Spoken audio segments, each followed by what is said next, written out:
Assalamualaikum warahmatullahi wabarakatuh. Salam, Om Swastiastu, Namo Buddhaya, salam kebajikan.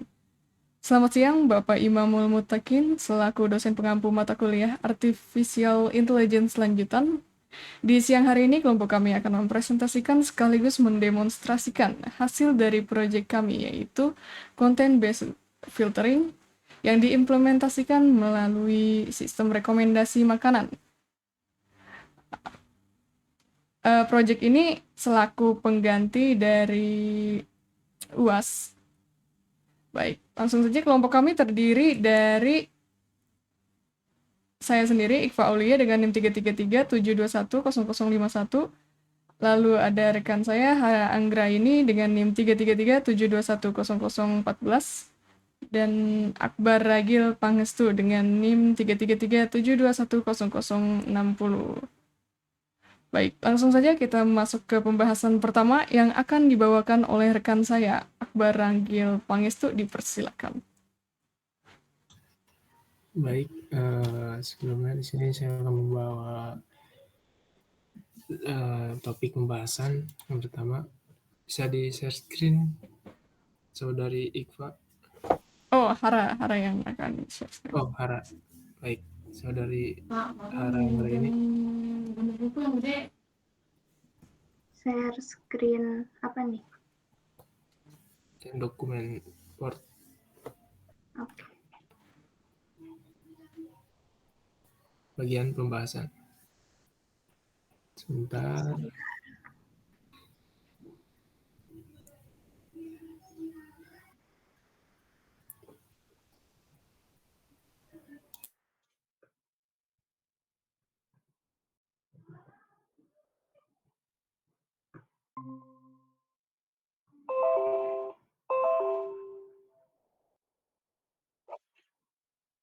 Baik, di sini saya akan membawakan topik dari pembahasan, yaitu pertama ada sistem rekomendasi makanan dengan metode content based filtering adalah suatu platform cerdas yang memanfaatkan informasi tentang preferensi pengguna dan karakteristik makanan untuk menyajikan rekomendasi yang sesuai.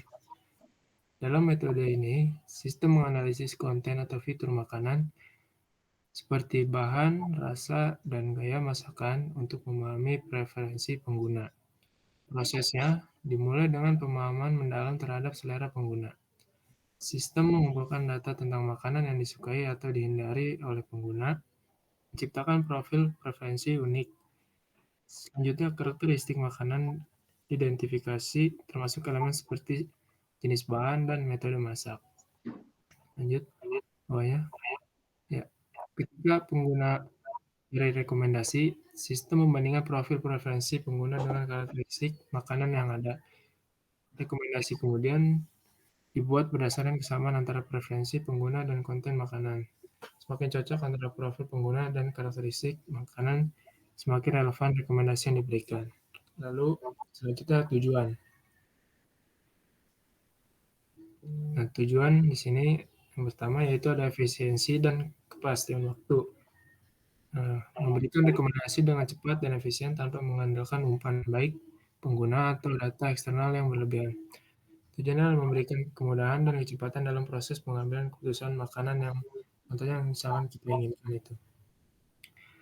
Mengelola data minim, jadi mengurangi ketergantungan pada data pengguna yang besar. Di sini tujuannya untuk melindungi privasi pengguna dan memungkinkan sistem bekerja dengan efektif meskipun data pengguna terbatas. Dan terakhir ada ketepatan rekomendasi. Jadi memastikan bahwa rekomendasi yang diberikan sesuai dengan karakteristik makanan yang diinginkan oleh customer atau kita ya, pengguna. Hal ini dapat meningkatkan keberhasilan rekomendasi dan memberikan kepercayaan kepada pengguna terhadap sistem tersebut. Lalu pembahasan terakhir adalah metodologi. Metode content based filtering di sini menggunakan metode content based filtering dengan TensorFlow Lite untuk mengukur kemiripan antara preferensi makanan pengguna dan karakteristik unik dari setiap hidangan. Melalui analisis mendalam terhadap bahan, cita rasa, dan tipe makanan favorit si pengguna ini. Aplikasi memberikan rekomendasi yang sesuai untuk memastikan pengalaman kuliner yang tentunya akan memuaskan. Dengan kombinasi kecerdasan buatan dan TensorFlow Lite, metode ini memungkinkan aplikasi untuk memberikan rekomendasi yang lebih tepat dan akurat, memahami evolusi selera kuliner pengguna seiring waktunya berjalan. Keuntungan dari metode content-based filtering ini yaitu kemampuannya untuk memberikan rekomendasi yang sesuai dengan preferensi spesifik si pengguna ini, serta dapat menanggulangi masalah kekurangan data pengguna karena mengandalkan karakteristik makanan itu sendiri. Cukup, untuk selanjutnya akan dilanjutkan oleh rekan saya. Baik. Di sini saya akan sedikit menjelaskan tentang dataset yang kami gunakan. Sumber dari dataset yang kami gunakan ini ada di Kaggle.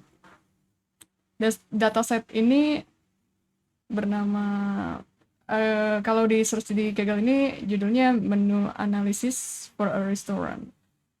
Dataset ini diambil dari sebuah restoran yang mana sebenarnya user ini meminta kita untuk membuat sistem rekomendasi, benar. Jadi dataset ini berisi 1, 2, 3, 4, 5, 6, 7, 8, 9 variabel yang mana isinya itu ada bill number, item description, quantity, rate, text, discount, total, and kategori. Oke, lanjut. Hara boleh lanjut share screen ke model. Mungkin saya akan menjelaskan sedikit tentang model yang kami buat untuk training.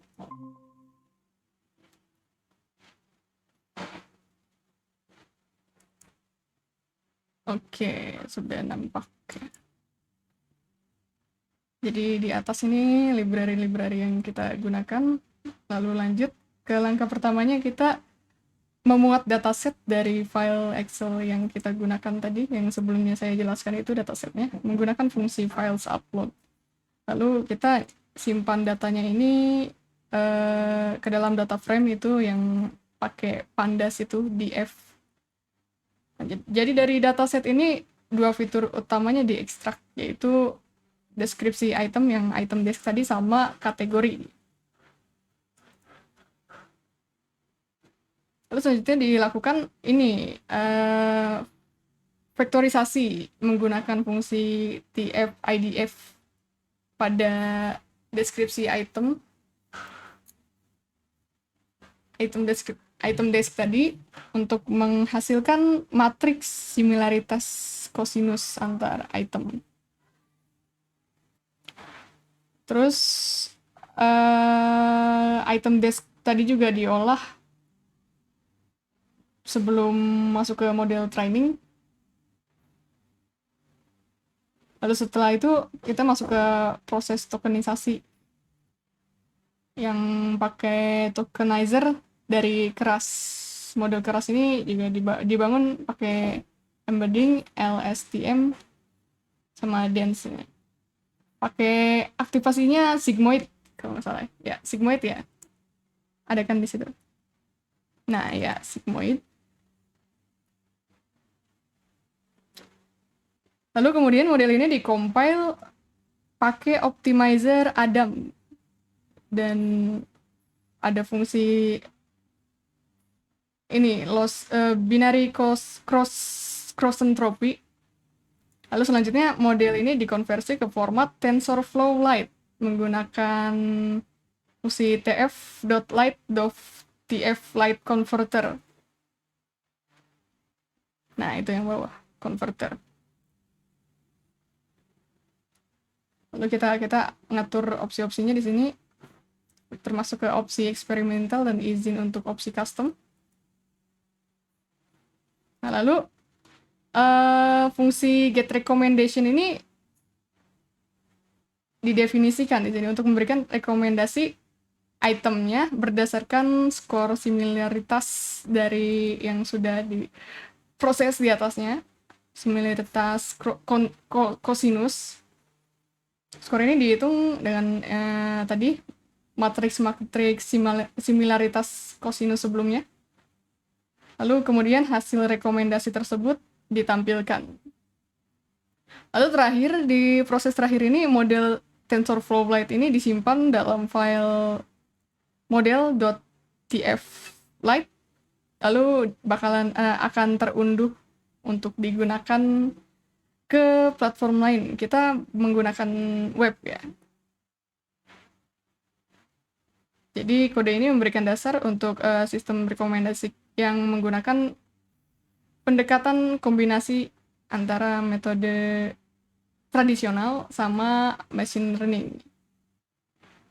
Namun sebenarnya model ini masih bisa dikembangkan lagi karena kami paham masih banyak kekurangan di dalam model ini.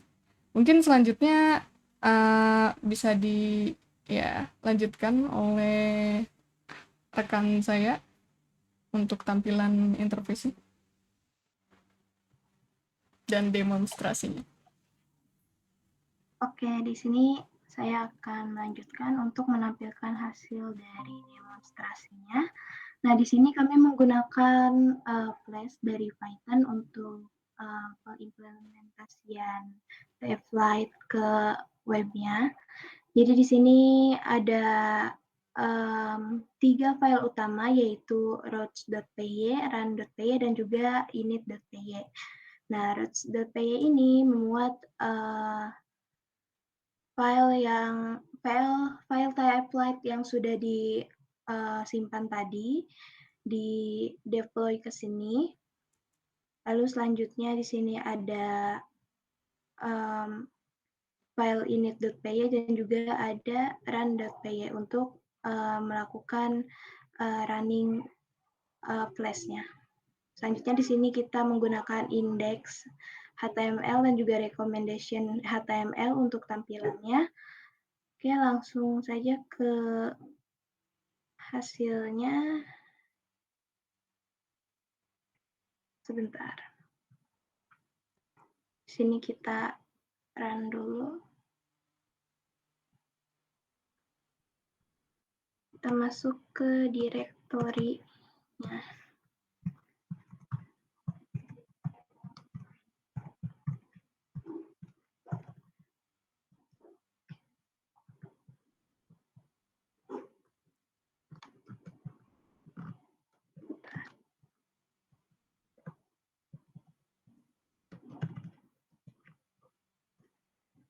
Oke, selanjutnya di sini kita run Flash-nya dengan sintak flash run.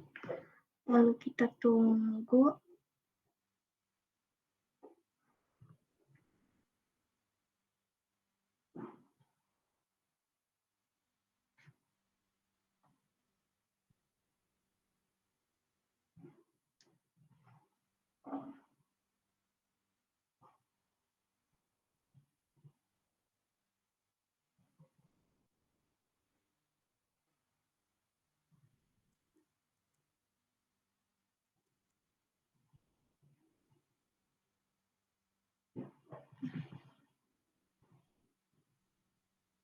Nah, ini untuk tampilannya.